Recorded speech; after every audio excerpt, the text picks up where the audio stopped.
Hello everyone. I would like to share a chapter of my husband's book, Shakespeare'S Cuthbert by Barrett. It is a satirical comedy suitable for all ages. It is the first book in a series of several, all based in a fictional valley, each with its own theme. Shakespeare'S Cuthbert, Chapter 1. The crow tilted one wing and rode the thermals diagonally across the valley. He could see it all from here, scattered houses and a farm nestled in a fold of the earth below him. Whoever had designed the crow had been truly inspired. The way the head stuck out in front gave a panoramic view without the wings obscuring threats or danger. The colour wasn't perfect, as it made formation flying at night an absolute bugger. Some birds covered miles every day in search of food, or at least the chance of something interesting to stare at. However, the crow was content with the valley. The occupants and their habits kept him riveted as he tried to fathom out why humans made life so complicated. They built houses and didn't leave the roofs open for a start. How would a crow take flight in emergency with a roof over its nest? And doors? Why shut something behind you when it would only be in the way again next time you came out? The crow glided closer to the farm and watched someone head into a barn with an empty bucket. He recognized this one. He was about to feed the chickens and, by association, supply the crow with breakfast. The chap who ran the farm seemed to be the same chap who dealt with dead people.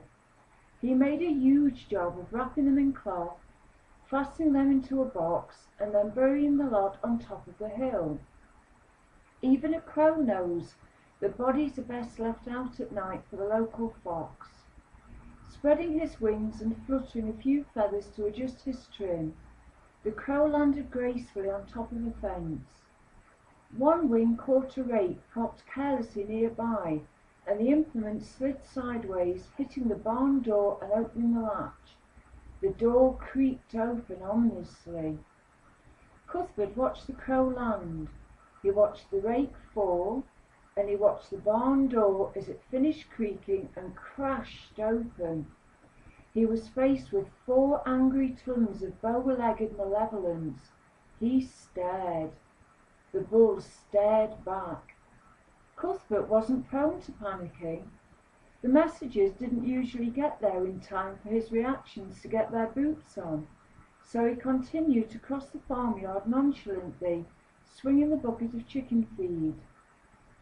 This was the first time the bull had experienced apathy. Sheer abject terror was the norm, and it paused. The bull pawed the ground in anger, playing for time to allow this idiot in front of him to recognize him and scream. The chickens were bobbing about as if one of them had lost a contact lens before they spotted Cuthbert and appeared from everywhere like demented snowflakes. The bull ponderously swung its mighty head to watch the distraction, his horns gleaming with intent. When the head swung back, Cuthbert was gone.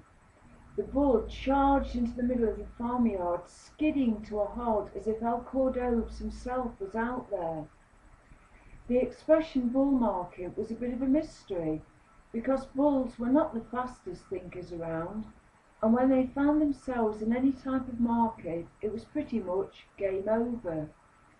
This one swung his head from side to side and gradually wondered why the chickens were congregating around the horse trough.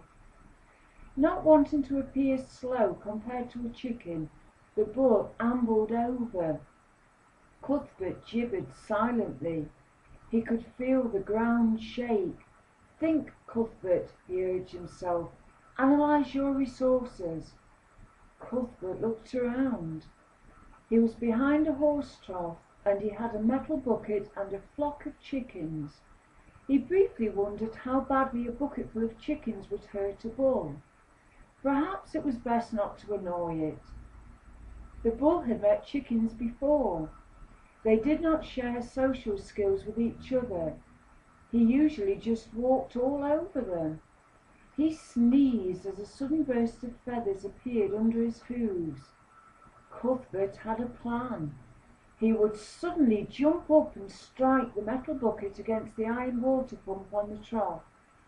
If he shouted at the same time, the noise should startle the bull and he could run for the house.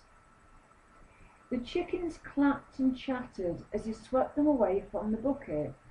Leaping up, Cuthbert bellowed and swung the bucket, missing the pump and striking the bull right on the nose. Both man and bull went cross-eyed and gasped, one at the realization of what had happened, and the other at the realization of what was about to happen. Cuthbert ran. The bull roared. Nobody was allowed to embarrass him in front of a chicken. He charged. One horn snapped the pump clean off, and a geyser of water shot into the air. He firmly stamped one hoof into the metal bucket and was enveloped by a cloud of corn chips. The deluge from the pump turned the corn into a paste almost immediately, and he ran blindly, clumping across the yard in search of Cuthbert. Cuthbert had managed to reach his washing line. He now had rope and a set of signal flags. Was it red rag to a bull and white to surrender? It didn't really matter. A bachelor farmer's clothing usually ceased to be white the second it came out of the packaging. Cuthbert advanced steadily towards the bull, holding out a red flannel shirt. The bull snorted out 2 jets of superheated steam as it peered through the congealed mess all over its face. "Is this clown coming to wipe my eyes?" he thought in disbelief. Cuthbert struck a pose and shook the red shirt. The bull tensed and charged. The clanking increased rapidly as the bull picked up speed.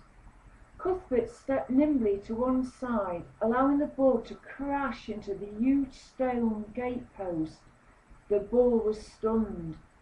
Cuthbert smiled, made a mental note to buy a new bucket, and went to put the kettle on. The bull slowly clanked back to the barn for a lie down. Thank you for your time. If you enjoyed this extract, the complete book of 65,000 words is available to download at a cost of £3.95 from ma2books.webplus.net. Thank you. Bye.